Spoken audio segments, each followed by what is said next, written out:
कि बुरसी में बारूद फैक्ट्री में बड़ा हादसा हुआ, दुखद घटना है। श्रद्धांजलि हम लोग अर्पित की और उस परिवार को दुख की घड़ी में पूरे छत्तीसगढ़ उनके साथ है और कांग्रेस पार्टी के साथ। लेकिन सवाल आखिर सरकार आज तक अभी तक कल 24 घंटा, आज लगभग 12 घंटे बीत रहे हैं, सरकार अभी तक मौत के आंकड़े क्यों जारी नहीं कर पाई? सरकार आखिर क्या छुपाना चाहती है? जवाब देना चाहिए। आज तक जिम्मेदारों पर एफआईआर दर्ज क्यों नहीं हुआ? अब तक हो जाना चाहिए एफआईआर दर्ज। सरकार किसको बचाना चाह रही है? परिजन परेशान है, मृतकों की संख्या लगातार बढ़ रही है, लेकिन सरकार अभी तक इस पर ठोस कार्रवाई नहीं कर रही है। मैं समझता हूं इस घटना के लिए, इतनी बड़ी घटना के लिए सीधा भारतीय जनता पार्टी की सरकार जिम्मेदार है। जो अगर सरकार सचेत रहती, नियमित मानक मापदंडों का अगर पालन करती, परीक्षण करती, तो मैं समझता हूं इतनी बड़ी घटना नहीं होती। लेकिन इतना बड़ी घटना हुई, सरकार को खबर तक नहीं है और लगातार मतलब छत्तीसगढ़ में लगातार हादसे बढ़ते जा रहे हैं। जब से भारतीय जनता पार्टी की सरकार आई है तब से छत्तीसगढ़ का हादसे बढ़ते जा रहे हैं। हादसे रोकने के लिए सरकार के पास कोई विकल्प नहीं है। सिर्फ आए टीवी में और व्हाट्सएप और फेसबुक और ट्विटर में शोक संवेदना व्यक्त कर दे, सरकार सिर्फ वहीं तक सीमित है। इसलिए मैं कहता हूं कि सरकार पास कोई पॉलिसी नहीं है और इस घटना के लिए सीधा सरकार जिम्मेदार है। इसलिए मैं मांग करता हूं कि मृतकों के परिजनों को 50 लाख की मुआवजा मिलना चाहिए और घायलों को 10 लाख का मुआवजा मिलना चाहिए और सरकार को तत्काल संज्ञान में लेते हुए कितने आंकड़े अभी तक मौत हुई है उनको स्पष्ट रूप से जारी करना चाहिए। क्या इससे पहले नहीं था क्या? हमारी सरकार थी, लोनावाला टू जो पुनर्वास समिति के तहत हमारी सरकार घर बना के दी, दंतेवाड़ा जैसा, बीजापुर, सुकमा जैसा जगहों में सरेंडर नक्सलियों को ट्रैक्टर तक दिए, उनके परिवारों को बहुत सारी जगह उनको रोजगार दिए। मतलब हमारी सरकार में बेहतर पुनर्वास नीति था। इसी वजह से कि गांव से लोग सौपुर्द आकर सरेंडर करते थे, ना कि कोई फर्जी सरेंडर, सौपुर्द आके सरेंडर करते थे। इसी का नतीजा है कि हमारी सरकार में, कांग्रेस की सरकार में 5 साल सरकार चलाने के बाद भी एक भी उंगली नहीं उठी। लेकिन आज भारतीय जनता पार्टी की 5 महीने की सरकार में क्यों उंगली उठ रही है? पुनर्वास नीति पे इस सरकार में स्पष्ट नहीं है। पहले नक्सल नीति स्पष्ट करे, फिर पुनर्वास नीति पे बात करें। नक्सल नीति स्पष्ट नहीं है।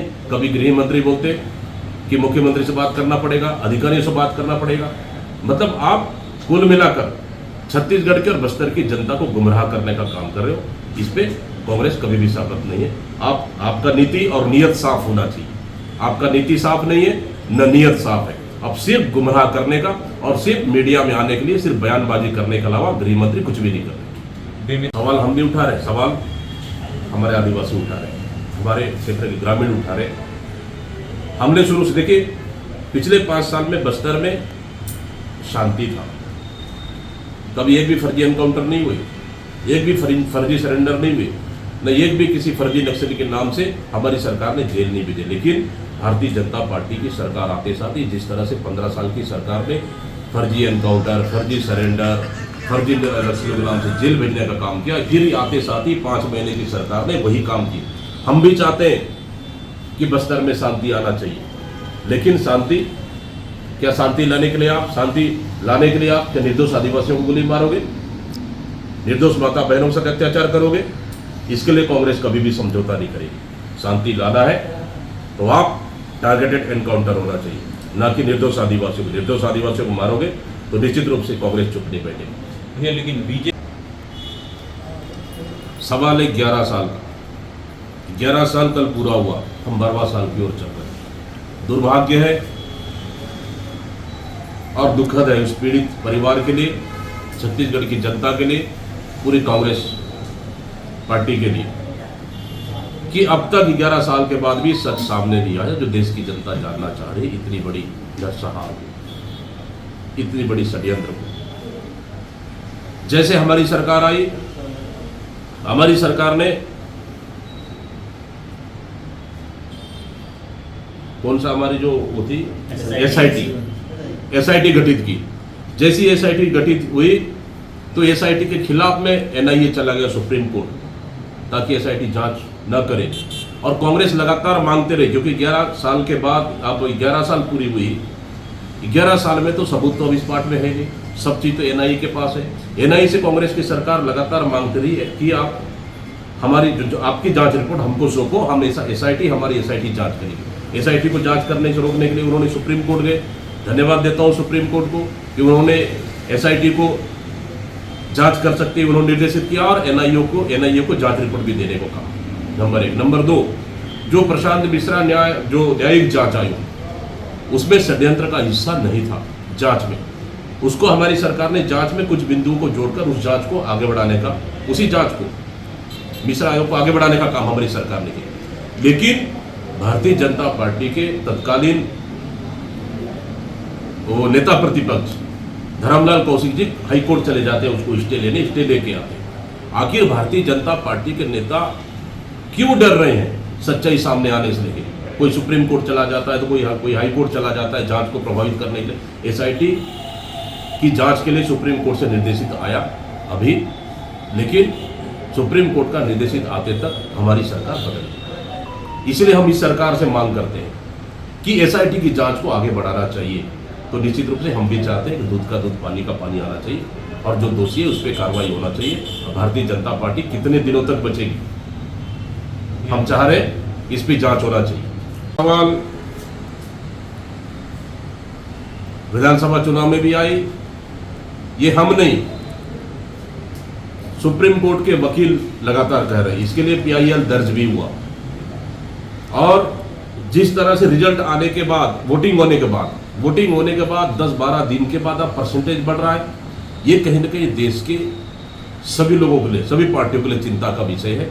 निश्चित रूप से चुनाव आयोग को अगर वोटिंग के बाद अगर मशीनें जमा होने के बाद उनको तत्काल 24 घंटे के अंदर अपना परसेंटेज क्लियर करना चाहिए, ना कि 10-12 दिन बाद क्लियर करना चाहिए। ये कहीं ना कहीं शंका का विषय है, इस पर स्पष्ट चुनाव आयोग को करना चाहिए। हैक होने की भी संभावना रहता है।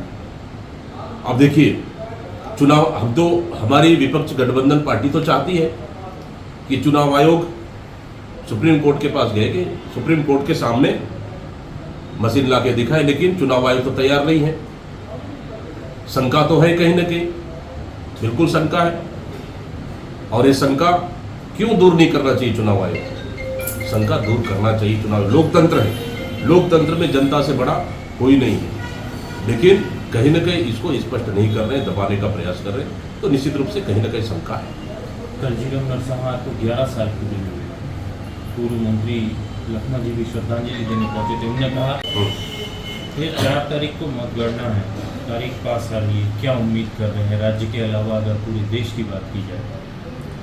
4 तारीख को लोकसभा का रिजल्ट आना है, मतगणना होना है। इसके लिए कांग्रेस पार्टी सभी जिला अध्यक्षों को निर्देशित किए कि एजेंटों को ट्रेनिंग देंगे, और उसकी पूरी तैयारियां कर ली है। रही बात रिजल्ट की, रिजल्ट इस समय ऑल ओवर छत्तीसगढ़ में देखेंगे तो कांग्रेस का बेहतर रिजल्ट रहेगा, और देश की बात करेंगे तो देश की बात करेंगे, देश में भी इस समय बेहतर रिजल्ट रहेगा।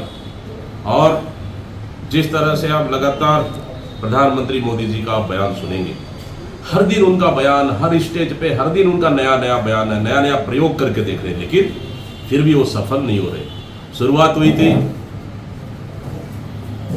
कहीं तो मंगलसूत्र पे शुरुआत हुई थी, पाकिस्तान भी एंट्री हो गया, फिर मीट मछली एंट्री हो गया, और घर के नल तक चले गए, अब तो मुजरा तक पहुंच गए। मतलब सोच लीजिए कि प्रधानमंत्री की भाषा का गरिमा इतना गिरा हुआ है कि देश के प्रधानमंत्री और मोदी जी से इस तरह की भाषा का उम्मीद नहीं करते, लेकिन हार की डर के वजह से उनकी भाषा बदल गई है। मतलब समझ जाइए कि देश में इस समय स्पष्ट रूप से कांग्रेस गठबंधन की सरकार बन रही है, और भारतीय जनता पार्टी बुरी तरह से चुनाव हार रही है। दावा कर रहे हैं 400 पार। भारतीय जनता पार्टी चाहे कितनी भी दावा कर ले 400 पार। अब तो धर्म और मंदिर का नाम भी लेना भूल गए 400 पार के नाम से, तो कब तक भगवान के आड़ में आप राजनीति करोगे? आपने 10 साल शासन किया है, 10 साल का हिसाब जनता को दो, विकास के नाम पे वोट मांगो, महंगाई बेरोजगारी इनके नाम पे वोट मांगो, लेकिन भारतीय जनता पार्टी और प्रधानमंत्री 10 साल शासन करने के बाद भी अपनी सरकार के कामों पे वोट नहीं मांग रहे, फिर भी दावा कर रहे 400 पार। इस समय 400 पार का दावा कर ले, चाहे कुछ भी दावा कर ले, इस समय भारतीय जनता पार्टी 200 की ऑल ओवर प्रदेश में 200 सीटें से नीचे है। ईवीएम पे काफी ज्यादा सवाल खड़े हो रहे हैं। बिल्कुल।